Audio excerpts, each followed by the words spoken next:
What's going on, everybody? Usually I have on my little intro music and all that good stuff, but I said, nah, not today. I'm just go ahead and jump into everything. Let me make sure I have my comments up so I can make sure I can reply to you guys in a timely manner because there's a little delay when it comes to Facebook and well, from my computer to the actual feeds. It's a little slow, so here we On go. everybody. Usually I have on my little.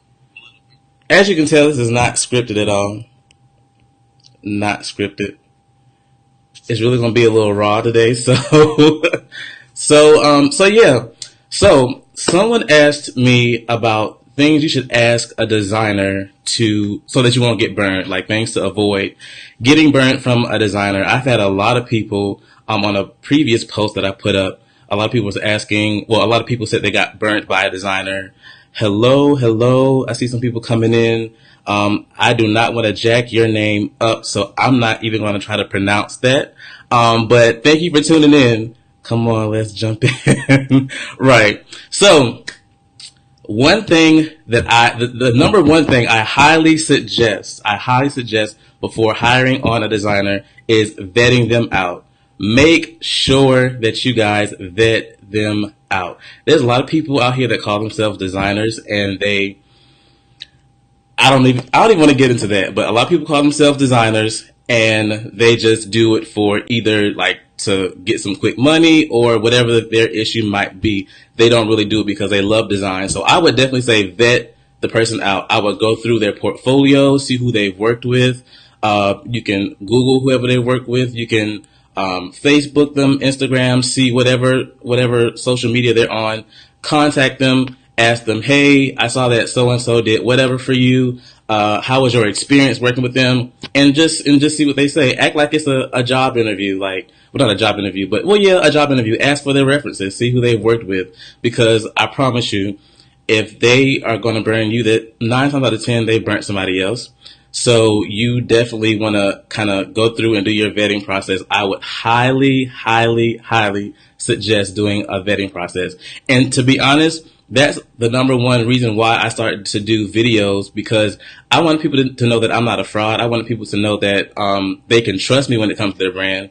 I just personally, I don't see how people can get other people's money and not do what they say they're going to do. Like, I don't see how people like that sleep at night. I mean, that's just never been my thing. Because for one, I have a heart and I have a conscience. Like, I would not be able to sleep if I knew that somebody, like I told somebody I was going to do something for them and just didn't do it, as far as like taking their money and stuff. I would not, like, I couldn't sleep. Do you use freelancing sites? Okay, I'll answer those questions a little bit later after I get through my bullet points, because I have 2 more for you and I'm going to kind of open it up for questions. As for testimonials is my second thing. As for testimonials, that was another thing that I said I was going to do for my business, and I do have it on my business Facebook page. I have testimonials from people that I've worked with, from real people. I didn't pay these people. I just asked them, what is it that I can do to help you, and I would do the service for them, and then I would ask them for a testimonial. That I would highly suggest that, like, ask for ratings, go on their Facebook page, see what their see what the testimonials will say. I mean, I think you can do that on Google as well. Like, depending on how legit the person is, like if they have their business on Google, I know that like the public can rate it and things like that. So I make sure I ask most of my clients, and I've just recently started doing that, asking them for testimonials, because I'm like, it's time to take this up a notch. It's time to just hammer this out. It's time to let people know TLP Design Studios, getting my brand out there, all that good stuff. So ask for testimonials, or do your research on testimonials. Another thing that I would do, because a lot of designers, they charge you based on like how many revisions you need done. And I know I do the same thing as well, because it can kind of go out there, like people can kind of ask for revisions over and over and over until you start charging them. So I would say to make sure that you're clear in what it is that you want the designer to do. Please do not describe, I want my logo, logo or flyer, whatever. Please do not describe what you want done with the word pop. What does pop mean? Like, if somebody can answer that in the comments, like, hey, I take my hat off to you. But me personally, if a client asks me, if a client says to me, can you do a logo or can you do a flyer for me? And I want it to pop. My reply is going to be, what does pop look like to you? Like, that has become my favorite question. What does that look like to you? Because, a lot of designers don't know how to express themselves, and a lot of clients don't know how to express themselves. So I said one thing I wanted to make sure that I knew how to do was express myself to the client and making sure that their vision is coming to pass by actually going in and asking the questions that need to be asked. So if a client says, I want like a modern flyer, then I'm like, okay, you want a modern flyer. What does modern look like to you? Because being that I do this for a living, their perception of modern may not be my perception of modern. So more likely I would send them like comps or send them examples of modern design, things of that nature. And I'm like, is this along the lines of what it is that you're looking to get done? So just effective communication, like, that's really big. So that's the top 3 things that I would suggest so that you don't get burned by a designer. So I saw that somebody asked, did you using freelancing sites? I'm assuming that you're asking, would I use a freelance site or please ask that question again. I'm gonna assume that you're asking, do I recommend using freelance sites like 99 Designs and Fiverr? I'm assuming that you're asking, would I suggest that? It depends. And to be honest, some people may need to use those freelancing sites like Fiverr and things like that, because a lot of people don't know exactly what they want. And I've had a lady to tell me, she was like, I've used so-and-so designers and they just don't get me. Like, they just don't get me. So my advice would have been, okay, well, maybe work on communication skills. Like, because if you can't express yourself effectively, then how are they going to give you exactly what it is that you need done? How are they going to know what you're talking about and being able to execute that? I know I've had problems with that before. The client just didn't know what they wanted. Or maybe you might be on a budget. I mean, hey, tough times come, so they might need something done. They want it done on a budget, so they go to Fiverr or whatever the case might be. But let me tell you the downside to Fiverr. A lot of times, if you're paying those cheap prices, because like Fiverr, they might just take a design they did from somebody else and just give it to you. Like, take off the wording, like custom, the custom, quote unquote custom flyer, a custom logo. Nah, you got that. Somebody else got that same logo that you have. Somebody else has that same flyer that you have. That's why it's so cheap, because they're just they're just taking the other person's information off of it and just putting yours on it. So, I mean, if you're okay with that, then hey, go right ahead. But a lot of people aren't. A lot of people get mad when they see that their logo, like somebody else has their logo.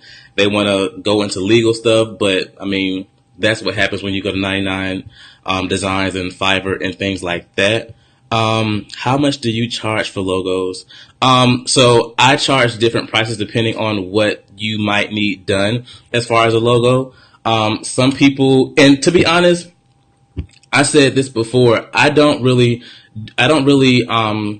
just say, oh, you need a logo, I got you. Like, I would really prefer doing a discovery session whenever it comes to getting a logo done and things of that nature, because a lot of times, 9 times out of 10, there are reasons why people want to get their logo redone. There's a lot of times people have problems attached to why they're wanting to get their logo redone. Maybe it's not reaching the specific audience that they want it to reach. Maybe it's not appealing to the specific audience that they want to reach. I tell a lot of people that, I just had a brain fart.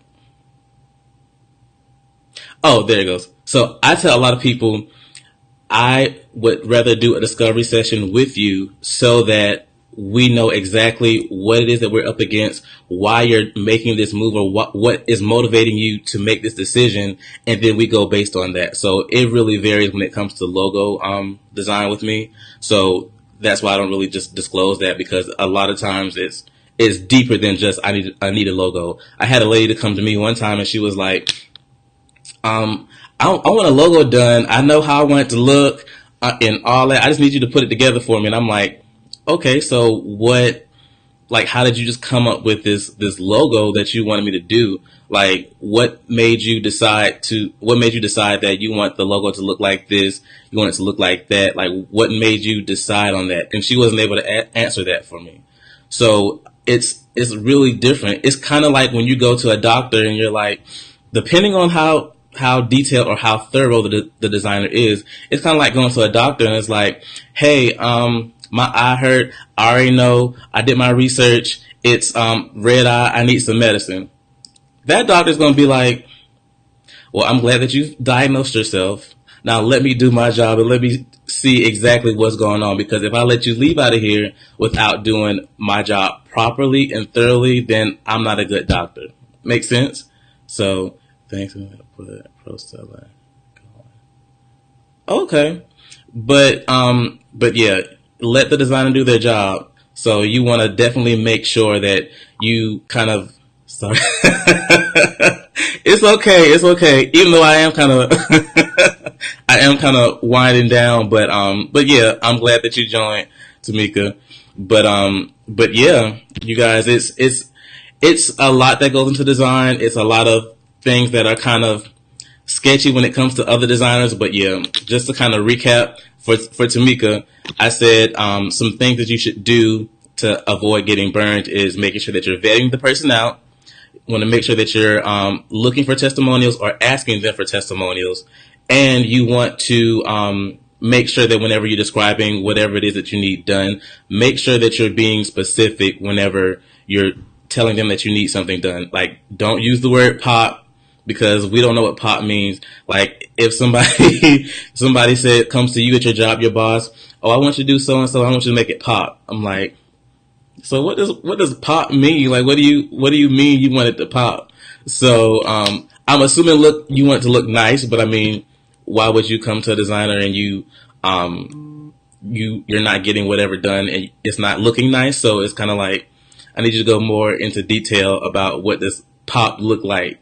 So but yeah, that's kind of my little spiel today. If anybody has any more questions, exactly, provide your branding style guide if you have. So I'm glad you said branding style guide. A lot of people don't know what a branding style guide is. A lot of clients just think, oh, I need a logo done. No, bruh, you need more than just a logo. If you get a logo done, you should have a branding system, like a brand identity system. That means that your logo looks, you're getting your logo done, and you're getting business cards, letterheads, social media posts, templates, whatever that might be. You want to make sure that you're getting all that done, because if not, your stuff gonna be out here looking like real pieced together. It's gonna be looking real crappy, to be quite honest. It's gonna look crappy, and people are gonna know that you did not take the time and the effort, or maybe you just didn't care to get your stuff done the right way. And if you don't care about your brand, why should they?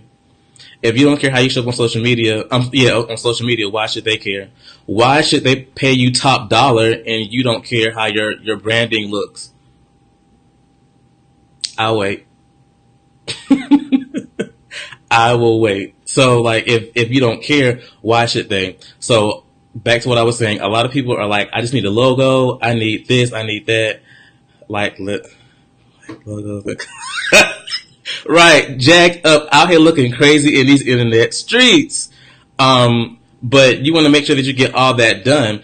And I'm not trying to make fun of people, but a lot of people just honestly don't know. And then some people know and just don't care. So that's why my delivery is the way that it is.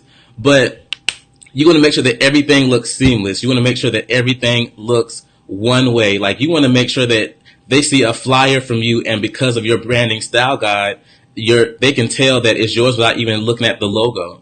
Like, you can tell that Target, you can tell that targets promotions are targets, and not even see a logo on it. You can just see the way that it's put together, and that's because it's a style guide. So a style guide, 9 times out of 10, well, not 9 times out of 10, it always consists of a specific typeface.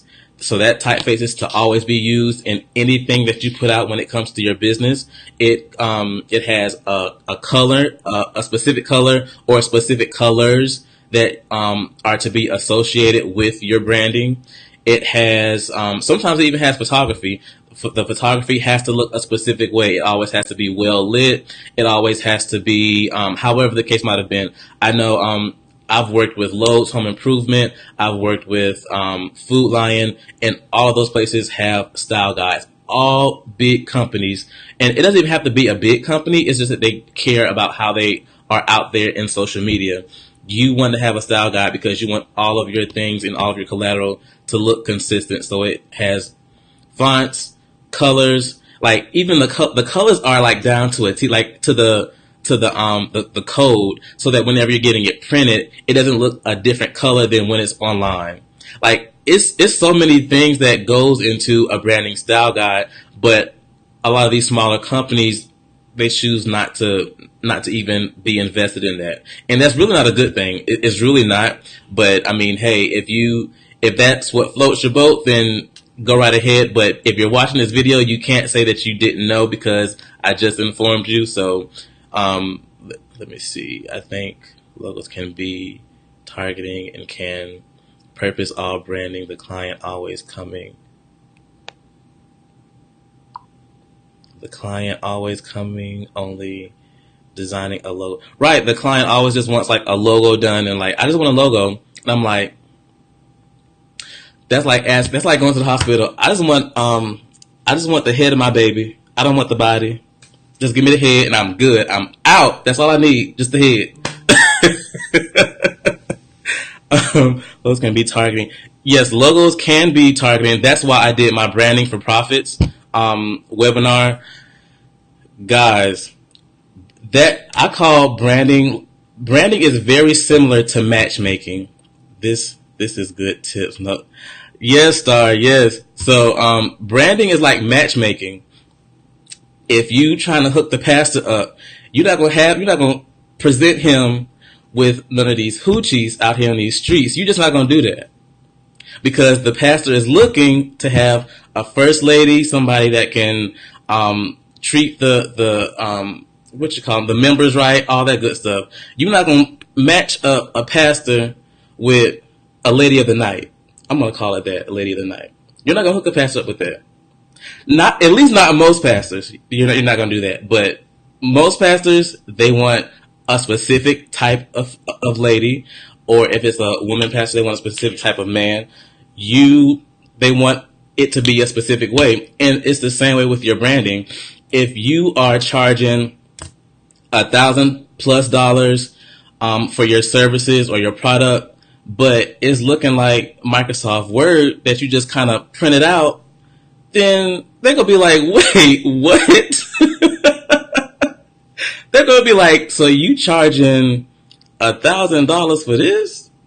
No, that's like having a good steak and putting it on top of a trash can. I know that we've heard that term used a lot of times. It's like getting a good piece of steak and just cooking it right, seasoning it right, and then when you present it to the person to eat it, you put it on the lid of a trash can. It's the same way. It's the exact same way. So, you guys, please don't get got out here in these internet streets. You can feel free to ask me questions. I'm pretty open as far as design. I'm pretty open as far as my process. All that good stuff. Hopefully I've answered all the questions. I didn't see any more questions, but Ritz-Carlton on Ritz-Carlton on McDonald's budget. Listen, I've seen it all. I have seen it all. But you guys, I think that is my time. I'm going to get out here and get something to eat because I'm hungry. I don't want to fall out on live. If I do, somebody going to have to come find me. But if you guys have any questions, if you guys need any advice on how not to get burned, all that good stuff, let me know. And until next time, you guys be easy.